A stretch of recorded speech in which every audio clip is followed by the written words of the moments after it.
नमस्कार मित्रांनो, let's learn and grow together या आपल्या यूट्यूब चॅनलमध्ये पुन्हा एकदा हार्दिक स्वागत. आज आपण हॅलो अल्केन्स म्हणजे halogen derivative of alkanes and haloarenes या चॅप्टरचा सेकंड पार्ट पाहणार आहोत. आणि हा 20 मिनिटाचा व्हिडिओ, त्याच्यामध्ये अतिशय महत्त्वाच्या अशा बोर्ड क्वेश्चन पेपरमध्ये विचारलेल्या रिॲक्शन्स आपण पाहणार आहोत.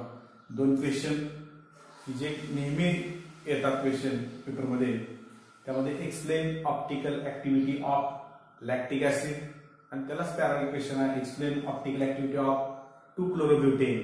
तर त्याच्यासाठी ऑप्टिकल ऍक्टिव्हिटी म्हणजे काय आहे, ऑप्टिकल ऍक्टिव्ह सबस्टन्सेस काय आहेत, optical inactive substances, dextrorotatory substances, laevorotatory substances, racemic mixture and also enantiomers, asymmetric carbon atom, the relationship between structure and optical activity, हे सर्व पार्ट या क्वेश्चन मध्ये येणार आहे. त्याच पद्धतीने आणखी हा जो क्वेश्चन आहे एक्सप्लेन SN2 रिएक्शन मेकॅनिझम, आणखी question explain SN1 reaction mechanism, हे सुद्धा क्वेश्चन बऱ्याच वेळेला विचारलेले आहे. अतिशय महत्त्वाच्या अशा न्यूक्लियोफिलिक सबस्टिट्यूशन रिएक्शन्स आहेत. या दोन्ही रिएक्शन आपण या पार्टमध्ये पाहणार आहोत आणि त्याचबरोबर हॅलोआरिन्स त्याच्या पुढच्या पार्टमध्ये पाहणार आहोत. तर बोर्ड एक्झामच्या दृष्टिकोनातून हे अतिशय महत्त्वाचे असे क्वेश्चन आहे. याचे इंटरनल फीचर्स काय आहेत, त्याच पद्धतीने किती मार्क्सला हा क्वेश्चन येऊ शकतो आणि त्याचं आन्सर कशा पद्धतीने लिहायचं आहे, मॉडेल आन्सर प्रमाणे त्याचे पॉइंट कुठले येणं आवश्यक आहे, हे आपण आज डिस्कस करणार आहोत. सुरुवातीला explain optical activity of lactic acid or 2-chlorobutyne. Hence, optical activity, we must know optical activity.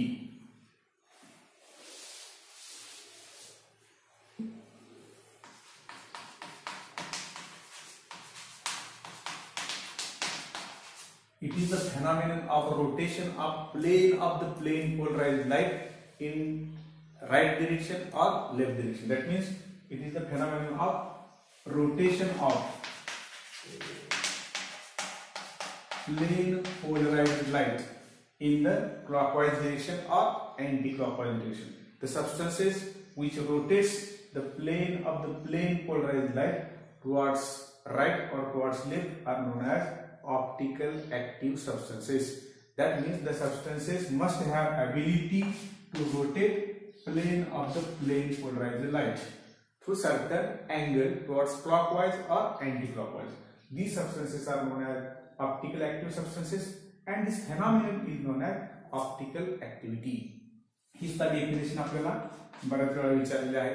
Define optical activity. It is the phenomenon of rotation of the plane polarized light in clockwise direction or anti-clockwise direction is known as optical activity, and this rotation is caused by the substances which are known as optical active substances. Then next 2 terms are there in the optical activity. These are dextro rotatory substances.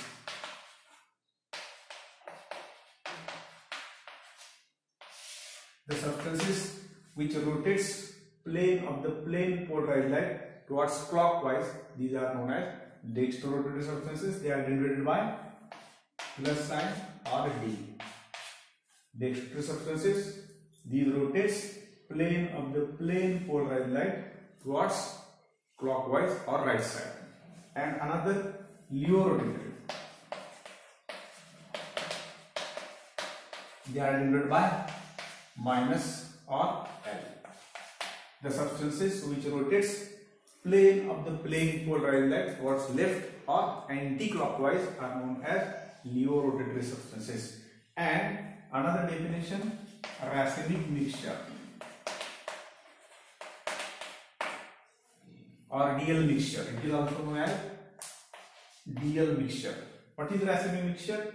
It is the equimolar mixture of dextro and Leo of a substance is known as racemic mixture, which is optically inactive. Racemic mixture is optically inactive because it is equimolar mixture.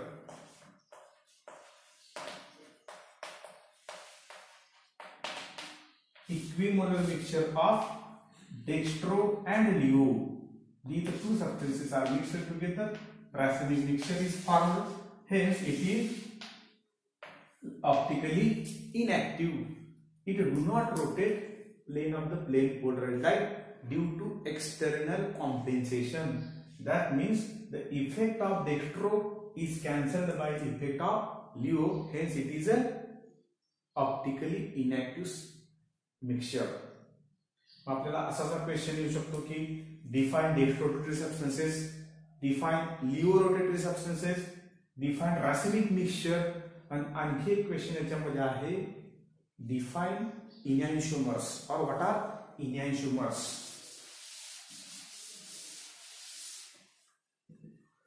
इनॅन्शिओमर्स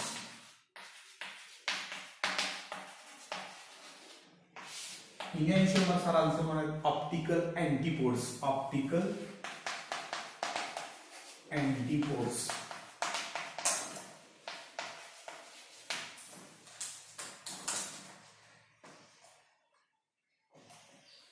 Enantiomers are also known as optical antipodes. It is a enantiomers are the stereoisomers. These are the stereoisomers. Stereoisomers having non-superimposable mirror images. अतिशय महत्त्वाचा point आहे stereoisomers. Enantiomers are the stereoisomers having non-superimposable mirror images, and they rotate plane of the plane polarized light in opposite direction with same magnitude. That means one rotates plane of the plane polarized towards right, and another rotates plane of the plane polarized towards left with the same magnitude. That means these enantiomers are one of the which is Dextro and another is LEO. Such a type of isomers, these are known as enantiomers. One is Dextro, another is LEO. तर याच्यामध्ये आपण optical activity explain करणार आहोत या पॉइंटच्या सहाय्याने, आणि structure आणि ऑप्टिकल ऍक्टिव्हिटी यांच्यामध्ये जे रिलेशन आहे ते आपण पाहणार आहोत. Relationship between structure and optical activity. For that we must know asymmetric carbon item.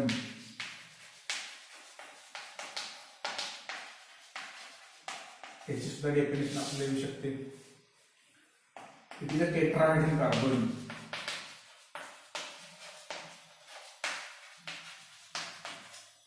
Tetrahedral carbon which is attached to 4 different atoms.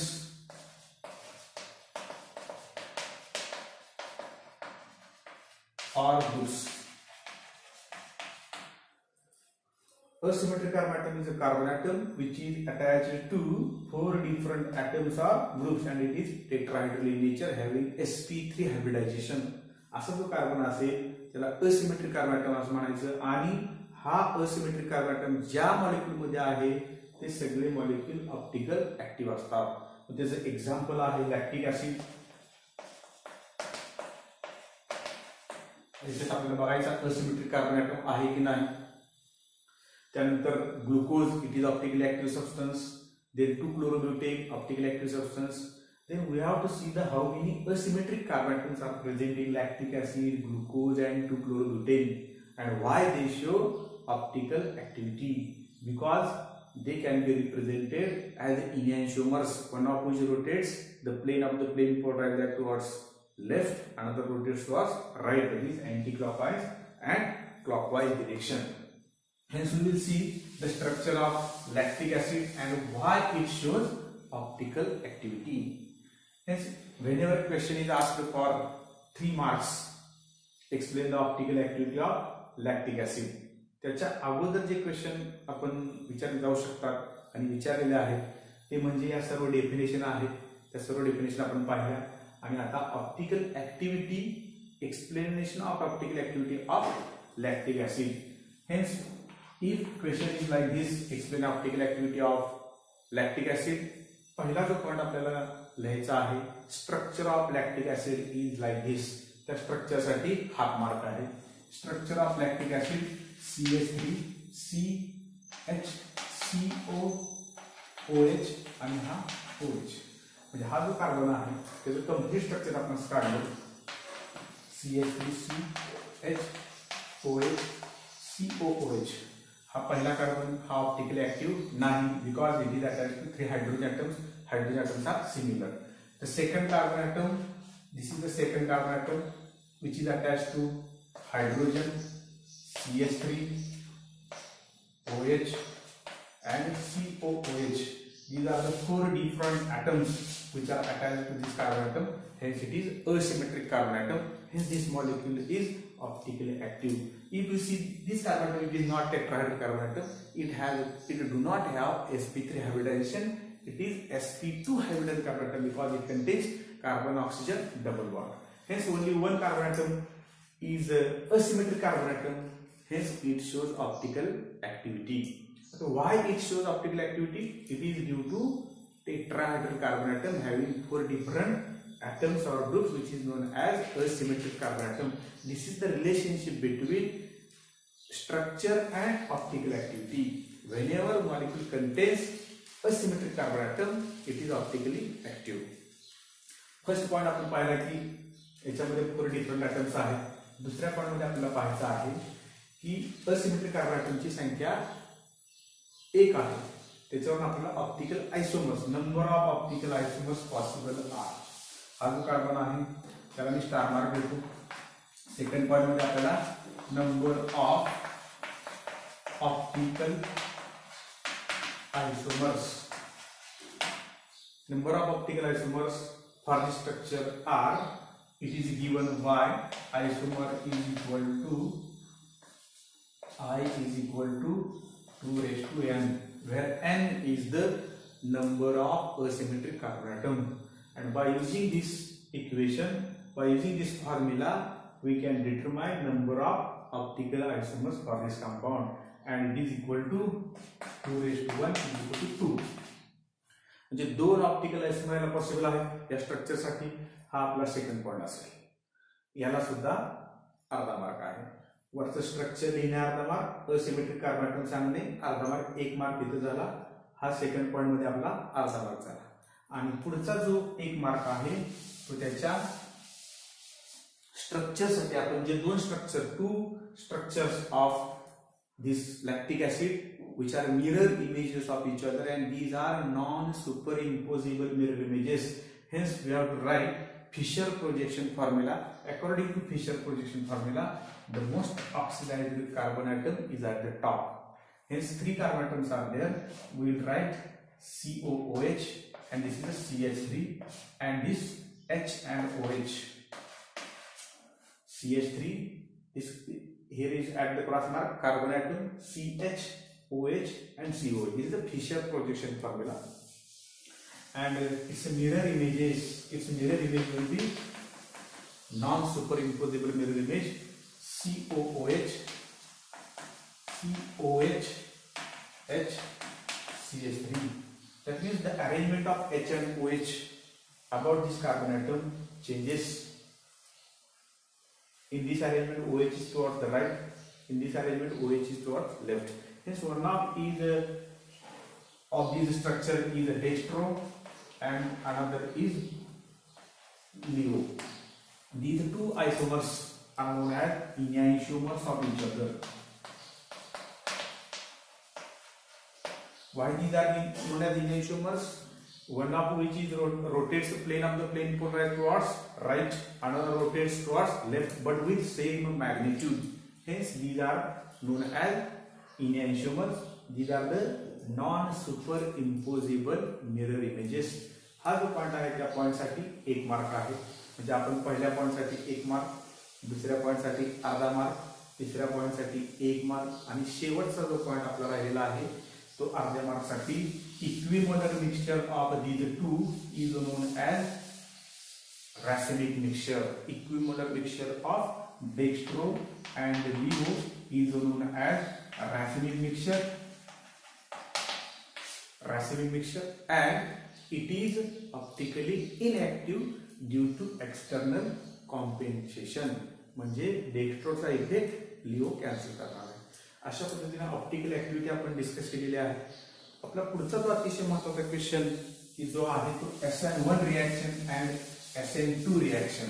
पण या दोन्ही रिएक्शनचा बऱ्याच वेळा बोर्डाला विचारलेले आहेत. SN2 रिएक्शन मेकॅनिझम त्याचाच पॅरलल क्वेश्चन वेगळ्या पद्धतीने असं विचारलेला आहे. Explain alkaline hydrolysis of methyl bromide with energy profile diagram. Methyl ब्रोमाइडचं अल्कलाइन हायड्रोलिसिस विचारलेलं आहे म्हणजेच SN2 रिएक्शन आहे असं आपल्याला ओळखायचं आहे. प्लेन क्वेश्चन असं कधी कधी विचारलं जात नाही, डायरेक्ट असं विचारलं जातं. Explain alkaline hydrolysis of methyl bromide with energy profile diagram. दुसरा क्वेश्चन SN1 साठी असा विचारला जातो. Explain SN1 reaction mechanism with energy profile diagram और explain the alkaline hydrolysis of tertiary butyl bromide with energy profile diagram. तो पहिल्यांदा आपण SN2 reaction बघूया. SN2 चं मीनिंग बघूया. Bimolecular nucleophilic substitution reaction. Bimolecular nucleophilic substitution reaction. That means it is a nucleophilic substitution reaction. One nucleophile is substituted by another nucleophile and it is a bimolecular. त्याचं meaning आपल्याला बघायचं आहे. आणि दुसरी reaction आपण बघणार आहे SN1 रिएक्शन. या दोन रिएक्शन आपण अशा पद्धतीने पाहणार आहोत की ज्याच्यामध्ये काय आहे. पहिला पॉइंट आपण रिएक्शनचा पाहणार आहोत. एक्झाम्पल ऑफ SN2 चं काय आहे तर मिथिल ब्रोमाइड आणि याचा आहे टर्शियरी ब्यूटिल ब्रोमाइड आणि त्याचं alkaline hydrolysis. That means aqueous KOH reaction with aqueous KOH. What happens? It is a nucleophilic substitution reaction. Hence, bromine is replaced by OH.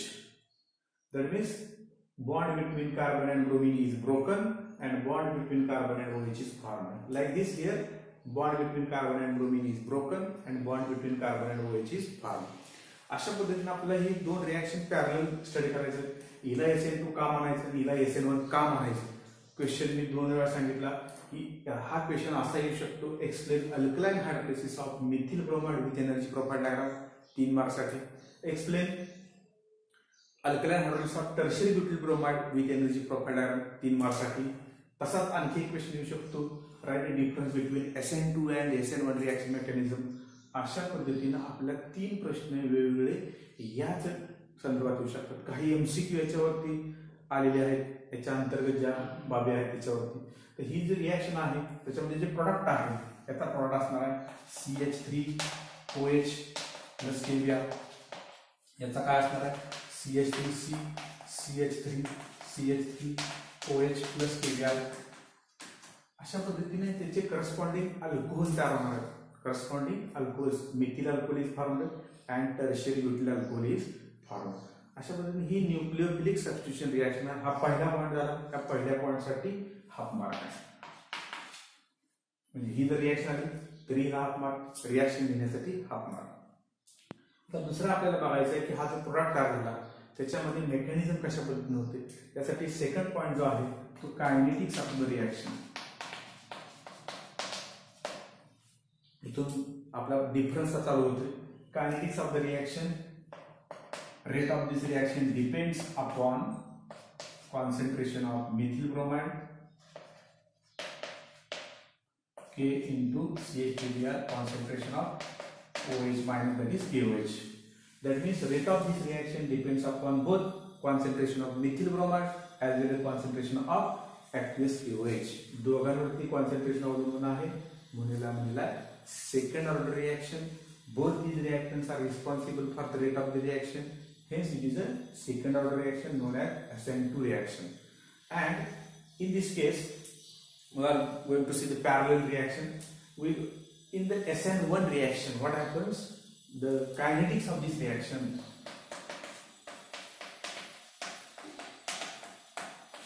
It depends upon rate is equal to K into concentration of tertiary butyl bromide only. And it do not depend upon the concentration of aqueous KOH. Rate depends upon the concentration of tertiary butyl bromide only.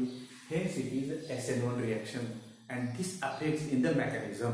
आणि याच्यामध्ये आपल्याला बघायचं आहे याला SN1 का म्हटलं तर rate हा रिॲक्शनचा फक्त टर्शियरी ब्युटिल ब्रोमाइडच्या कॉन्सन्ट्रेशन वरती अवलंबून आहे. म्हणजे जी स्लो स्टेप असणार आहे मेकॅनिझम मधील त्या स्लो स्टेप मध्ये हा एकटा असणार आहे. म्हणजे स्लो स्टेप कुठली असते? बॉन्ड ब्रेकिंगची स्टेप असते. Bond breaking when involved only one molecule is available, hence it is SN1 reaction. आणि याच्यामध्ये जर पाहिलं आपण तर दोन्ही मॉलिक्यूल बॉन्ड ब्रेकिंगच्या स्टेप मध्ये आहेत, दोन्ही मॉलिक्यूल स्लो स्टेप मध्ये आहेत, hence it is bimolecular nucleophilic substitution reaction. आता याच्यामध्ये आपल्याला नंबर ऑफ स्टेप्स बघायचे. मेकॅनिझम ऍक्च्युअली कशा पद्धतीने होतं ते आपण याचं पाहूया आणि नंतर त्याचं पाहूया. हे दोन पॉईंट जे सिमिलर आहेत त्याच्यासाठी याला अर्धा आणि या पॉईंटला अर्धा, म्हणजे ही जर रिॲक्शन आली तर 1 मार्क आपल्याला इथं आपला कव्हर होतो. दुसरे जे 2 मार्क्स आहेत ते आपल्याला वेगळ्या पद्धतीने बघायचे आहेत, कशा पद्धतीने कव्हर होतात आपले 2 मार्क्स राहिलेले. स्कीम ऑफ मार्किंग दिसते, जास्त लिहिण्याची आवश्यकता नाही, अशाच पद्धतीने आपल्याला आन्सर लिहायचा. तिसऱ्या पॉईंट मध्ये आपण या रिॲक्शनचा तिसरा पॉईंट म्हणजे SN2 चा आपण तिसरा पॉईंट पाहतो. मेकॅनिझम मध्ये काय होणार आहे नेमकं? Rate of the reaction as kinetics suggest that rate of the reaction depends upon concentration of methyl bromide as well as concentration of OH minus. Both the molecules must be present in the rate determining state which involves breaking of bond. याचा अर्थ असा आहे की दोन्ही molecule आपले present आहेत. Hence, the bond between CBr breaks at the same time bond between C and OH. Carbon OH bond is formed when carbon bromine bond is broken. म्हणजे simultaneous bond breaking and making या दोन्ही process व्हाव्या लागतील, त्याच वेळेस दोन्ही molecule आपले याच्यामध्ये सहभागी असू शकतात. म्हणून आपल्याला थर्ड पॉईंट मध्ये थोडंसं एक्सप्लेनेशन लिहायचं आहे. Bond breaking and making takes place simultaneously, हा शब्द आपला महत्वाचा त्याच्यामध्ये आला पाहिजे. Bond making and breaking takes place simultaneously, hence we can write CH3Br plus OH minus, that is KOH, and attack of nucleophile takes place from back side. अतिशय महत्त्वाचे point मी सांगितले, attack of nucleophile from back side. Nucleophile cannot approach from the front side. या carbon कडे त्याला यायचं आहे OH मायनसला, कारण bromine वरती सुद्धा निगेटिव्ह चार्ज आहे, OH वरती निगेटिव्ह चार्ज आहे. OH मायनस ज्यावेळेस या कार्बन कडे येईल पुढच्या बाजूने त्याला ब्रोमिन अपोज करेल. Hence OH minus can attack from only back side, it cannot attack from front side. हे आपलं एक्सप्लेनेशन याच्यामध्ये आलं पाहिजे.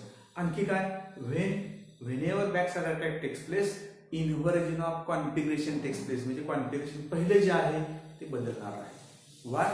Because back side attack takes place and it is observed in case of optical active substances. हा optical active substance नाही, परंतु आपण जर ऑप्टिकल ऍक्टिव्ह सबस्टन्सचं एक्झाम्पल घेतलं तर इन्व्हर्जन ऑफ कॉन्फिगरेशन आपल्याला इथं पाहायला मिळणार आहे, कारण बॅक साइड अटॅक आहे.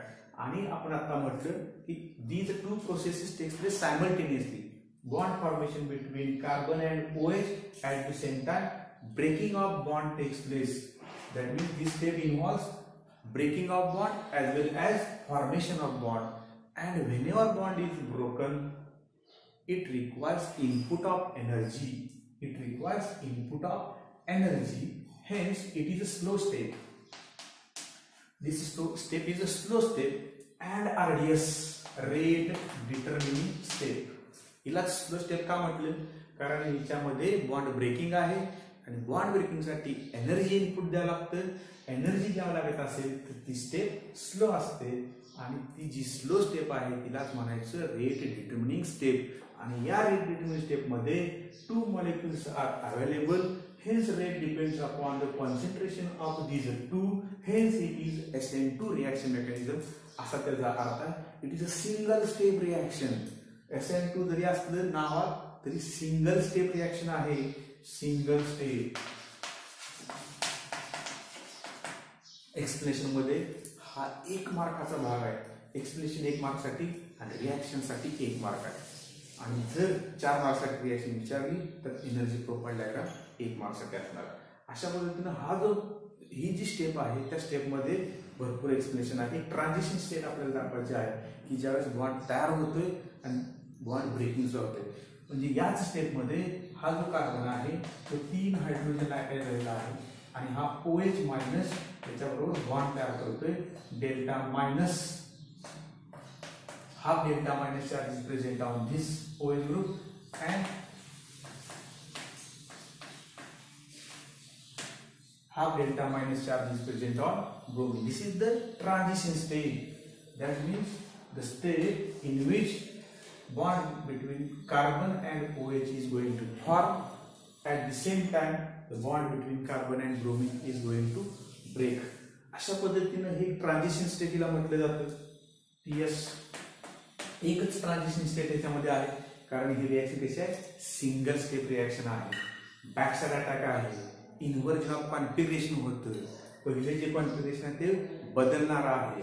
अशा पद्धतीने आपल्याला ही SN2 रिएक्शन मेकॅनिझम एक्सप्लेन करायचे आहे आणि यानंतर हा जो प्रोडक्ट तयार होतो तो प्रोडक्ट हा ब्रोमिन बरोबरचा बॉन्ड ब्रेक होणार आहे.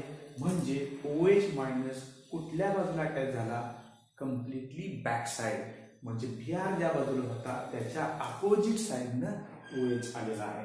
अशा पद्धतीने ही SN2 रिएक्शन मेकॅनिझम आहे. ही जी थर्ड स्टेप आहे भरपूर एक्सप्लेनेशन आहे आणि त्या एक्सप्लेनेशन मध्ये CH3Br OH minus back side attack inversion of configuration slow rate determining step only one step is involve transition step आणि जो प्रोडक्ट तयार होणार आहे तो प्रोडक्ट तर 100% inversion of configuration 100% inversion of configuration. Inversion म्हणजे पहिला जो आहे त्याच्या बदल होणार आहे. अशा पद्धतीने SN2 रिएक्शन आहे आणि त्याची एनर्जी प्रोफाइल डायग्राम जर आपल्याला काढायची असेल तर त्याच्या अगोदर हाफ मार्क आणि हा कंप्लीट याच्यासाठी 1 मार्क आहे. अशी 3 मार्क आपल्याला झाली. रिएक्शन जर 4 मार्क विचारले असेल तर आपल्याला इथं एनर्जी प्रोफाइल डायग्राम काढावी लागेल आणि एनर्जी प्रोफाइल डायग्राम अशी आहे. Rate of the reaction and progress of the reaction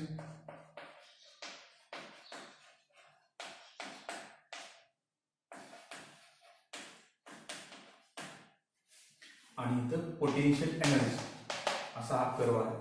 it is a curve of energy profile diagram means curve of potential energy and progress of the reaction. सुरुवातीला methyl bromide आणि KOH point आहे. When OH minus approaches toward this carbon, its energy increases. Energy goes on increasing, and at a point it becomes maximum, and the maximum energy position is known as a transition state, where OH minus and bromine acquires half delta minus, carbon acquires half positive charge. Minus half delta कार्बनवरती delta plus आणि ब्रोमिनवरती half delta. अशा पद्धतीने हा जो charge आहे तो share केलेला आहे. The negative charge is shared between OH minus and Br. That means bromine and OH are equidistance in the transition step from carbon पासून दोघे जणी कसे इक्विडिस्टन्स आहेत. त्याचं कारण असं आहे simultaneous bond breaking and bond making process takes place. Hence bromine and OH are at one time they are at the equidistance from carbon. पण हा बॉन्ड नंतर ब्रेक होणार आणि ही स्टेट आहे ट्रान्झिशन स्टेट आहे. It is maximum energy state म्हणून इथं त्याचा पॉईंट हायेस्ट आहे. It is a transition state. Transition हे रिएक्टंट आहेत CH3Br प्लस KOH आणि ट्रान्झिशन स्टेट नंतर डायरेक्ट प्रोडक्ट ज्यावेळेस तयार होईल त्याची एनर्जी CH3OH आणि KBr हे जे प्रोडक्ट तयार होईल it is known as energy of activation, and this energy difference is known as delta H. As heat is evolved in this reaction, it is an exothermic reaction. Delta H is negative. This is known as energy of activation. अशा पद्धतीने ही energy profile diagram आहे.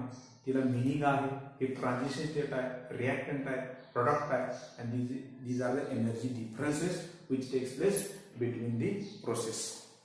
आणखी एक आपल्या रिएक्शनची SN1 reaction बघायची आहे. SN1 reaction साठी सुद्धा 4 मार्क्ससाठी रिॲक्शन ही येऊ शकते. 4 मार्क्ससाठी जर रिॲक्शन ही आली alkaline hydrolysis of tertiary butyl bromide, हे एक्झाम्पल आपण लिहिलं होतं. CH3C CH3Br plus KOH aqueous KOH on heating, CH3C CH3OH plus KBr. ही जी रिॲक्शन आहे त्यासाठी हाफ मार्क आहे. कायनेटिक्स साठी हाफ मार्क आपण म्हटलं. कायनेटिक्स मध्ये आपण असं लिहिणार, rate of the reaction depends on the concentration of only tertiary butyl bromide and not on the concentration of aqueous KOH. म्हणून अशा पद्धतीने आपल्याला दुसरा हाफ मार्क झाला. आणि मेकॅनिझम मध्ये 2 स्टेप आहेत. SN1 reaction involves 2 steps. First step is breaking of CBr bond, म्हणजे याच्यामध्ये 2 वेगळ्या स्टेप होणार आहेत. Breaking of bond and making of bond do not takes place simultaneously, they takes separately. Separate bond breaking होणार आहे. का separate होणार आहे हे तुझं स्ट्रक्चर आपण पाहिलं.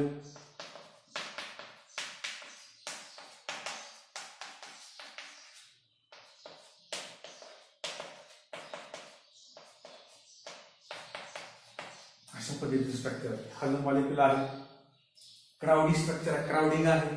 ज्या कार्बनवरती OH ला अटॅक करायचा आहे त्याच्या भोवती पुढच्या बाजूने निगेटिव्ह चार्ज असणारा ब्रोमीन आहे, पाठीमागच्या बाजूने जागाच नाही. That means this carbon atom has a crowding steric hindrance. असा असल्यामुळे OH मायनस बॅक साइडने अटॅक करू शकत नाही. OH मायनस पुढील बाजूने अटॅक करू शकत नाही. म्हणून याला एकच पर्याय आहे, ब्रेकिंग ऑफ CBr बॉन्ड. इथं बॉन्ड ब्रेक झाला पाहिजे आणि नंतर पुढच्या स्टेपमध्ये तो तयार झाला पाहिजे. का? Nucleophile cannot attack from front side due to the electronegative bromine and nucleophile cannot attack from the front side due to presence of bromine and nucleophile cannot attack from back side due to the 3 bulky groups, CH3 bulky groups. Methyl ब्रोमाइडमध्ये काय होतं? 3 small hydrogen atoms होते. त्यामुळे त्यामुळे काय होतं, जागा भरपूर होती बॅकसाइडने अटॅक करायला. म्हणून बॅकसाइडने न्यूक्लियोफाइलने अटॅक केला. इथं न्यूक्लियोफाइल बॅकसाइडने अटॅक करू शकत नाही. हेच the first step is breaking of CBr bond.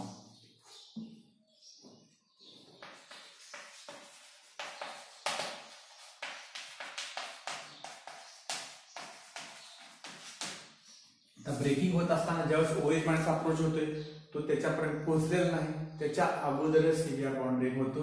म्हणजे CH3C CH3 आणि हा ब्रोमीन आणि हा बॉन्ड ब्रेक होणार आहे. हा बॉन्ड ब्रेक होत चाललेला आहे. म्हणून ही स्टेप कशी आहे, स्लो आहे, कारण बॉन्ड ब्रेकिंग आहे. ऑलरेडी आलेला नाही तरी सुद्धा हा ब्रेक होत चाललेला आहे. म्हणून ही जी पहिली ट्रान्झिशन स्टेट आहे त्याच्यामध्ये CH3 bond is going to break delta minus and delta plus on the carbon.